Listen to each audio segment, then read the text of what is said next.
Hello. This room's depressing as f***. I'm working in a different office for the week. Howdy folks, Jason here, your resident American here at Coffee Stain Studios. I'm also one of the community managers if you'd prefer that title. We announced the console release of Satisfactory over a month ago now, and honestly, the reception has been really nice to hear. We finally got to answer the most pressing question we've been receiving over the past year. Satisfactory is coming to console on November 4th. Now, with the release date just a month away, we've been receiving questions with slightly more complicated answers. Will there be crossplay? Will there be split screen? Or am I just gonna have to give my little brother a controller and tell him that he's the screw factory? This video should answer as many questions as I can, or I am able to. Now, fair warning, you might not be happy with all the answers that I give. I fully expect some disappointment with this one, and that's totally fair. But we felt it better to be transparent about the development process so you can better understand where we're coming from and where we're going. Sound good? This is quite the video for me to be doing for the first time on my own. Oh god. Let's get into it. First up, how the hell is Satisfactory going to run on my console? Now, I'm quite familiar with how some of you build. I'm looking at you, Andrew. We've known from the beginning that Satisfactory can really push hardware to its limits. With that in mind, us and Fish Labs have spent an extensive amount of time testing different saves at different stages of the game. And with some careful optimization, we've got the game running smoothly on the PS5 and PS5 Pro and the Xbox Series X and S. This includes a few different presets, like quality, performance, and balanced. Quality will increase the visual fidelity of your factory experience, but it's going to lock the game at 30 FPS. With the performance preset, some of those visual sliders are going to be turned down, but you will be getting a consistent 60 FPS and only dipping really when there's some truly crazy factory builds. Finally, there's the balance preset, which fits nice and snug between quality and performance, which lessens the visual quality a little bit, but lets you get up to 40 FPS. Obviously, you all push the limits of the game every single day, so when November 4th rolls around, we're just gonna have to keep an eye on what you're getting up to and optimize accordingly. Next question. Will Satisfactory have an enhanced tag on the PS5 Pro? Yes, it will. For those of you who don't know what that means, basically you're gonna get some additional visual enhancements like an increased draw distance, enhanced volumetrics, improved ambient occlusion quality, and more. Next question. Arguably the most frequent question we've received. Will there be crossplay between console and PC? In short, no. I know. While you will be able to crossplay between PlayStation and Xbox, we have a good reason why it won't be possible with PC. This is basically our thinking. Our PC players have a lot of freedom to modify their game. They can raise limits, use save editors, and even use mods to push the game past its intended scale. We've all seen Let's Game It Out. Hey, can you imagine the game running worse than it did before? Because guess what? It does. Like, a lot worse. This freedom is a part of the PC experience, and it's something we've embraced over the years. If players can make it work, they're free to experiment. On console, the situation's different. Console makers expect the games on their platforms to run reliably most of the time, and console gamers typically don't have the same tools that PC players do to troubleshoot their crashes or their corrupted saves. So let's say a PC player modifies their game, for example, raising object limits to build a massive factory. Then they decide to invite their console friends into their session, where their clients are almost assuredly going to crash. Because of this mismatch, combining the two platforms into one crossplay environment will put console players at risk of instability caused by the freedoms that we allow PC players. So that's the main reason we decided to keep the ecosystem separate. So PC players can continue enjoying that freedom, and console players can rely on a stable, consistent factory experience. There are some smaller, less philosophical reasons as well. It would be quite a large undertaking to set up the basic infrastructure for these two platforms to play together, including optimizations of existing optimizations and potential reworks of entire features. The list goes on. We're not closing the door on it forever, but with our current desires to keep making new features for Satisfactory, getting this to work would take all hands on deck for a really long time. Whew, that was a lot. Next question.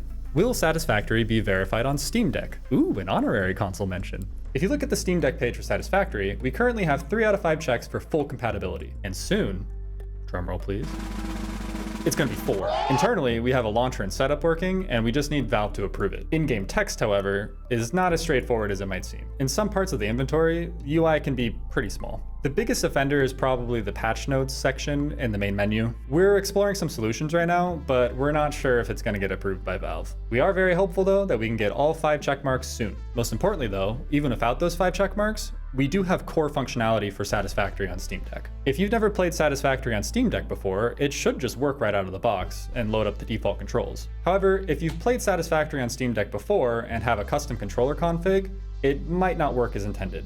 So we recommend resetting the default if you're running into issues. Next question, can we do couch co-op on console? Now, this is a fun idea for both console and PC, but for now, the answer is no. That's a lot of no's for one video. Let me explain. The reason behind that decision is due to how many core systems are designed in Satisfactory for a single view experience. Keep in mind, these systems have been heavily optimized to keep your game running smoothly as you build more and more complex factories. Think about the sheer amount of items on conveyor belts and how they move. This was designed with a single viewport in mind, and it cuts a lot of corners to keep the game optimized and running smoothly. Add in another viewport, and you'd essentially have to start over from scratch. Another reason is UI. With so many UI options in a game as complex as Satisfactory, you'd have to redesign the whole HUD just for split screen. That also means redesigning all of the interaction widgets utilized in the engine. Otherwise, you'd have some issues like horizontal scrolling with the UI.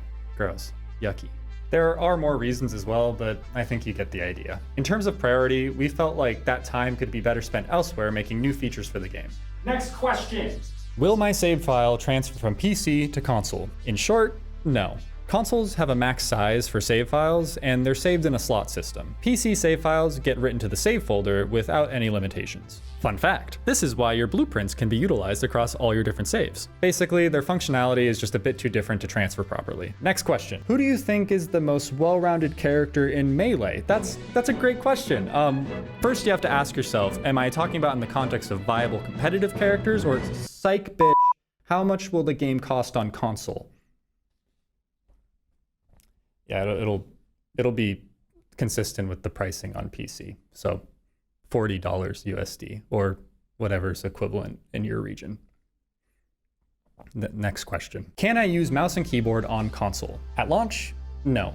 We are, however, working on it for the future. The thing is, it's not up to us entirely. This has to be approved by Microsoft and Sony, and they have their own sets of rules and regulations surrounding this. We would love to have this as an option for y'all though, so fingers crossed. Next, will updates come out simultaneously on console and PC?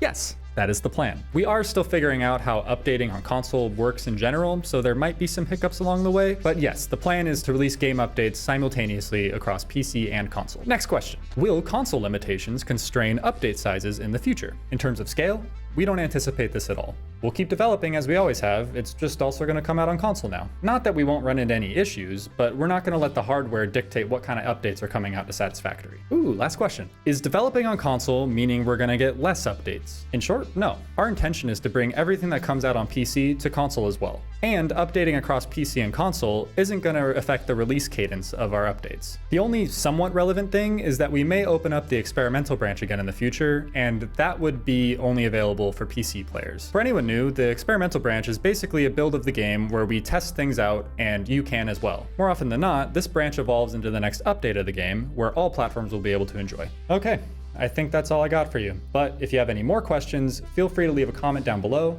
Me and Mikael are also always hanging around our Discord and the subreddit, so if you want to come chat with us there about anything, feel free to come by. As much as I wanted this video to just be a banger of amazing answer after answer, it really wasn't quite that. I know a lot of the answers to your questions probably come across as a bit disappointing, but we think it's important to be transparent with you all about how we're coming to these decisions and why we came to these decisions. Game dev's hard, and we want to make sure we can update Satisfactory sustainably for years to come.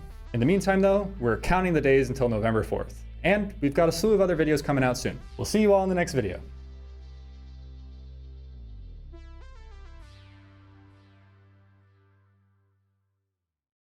Real quick, some would say Fox is the best overall character in Melee, which I am inclined to agree with given his incredibly high skill ceiling, but I think the most well-rounded character is Captain Falcon, as his toolkit gives the player a wide range of creativity and he has clearly defined strengths and weaknesses. Okay, bye.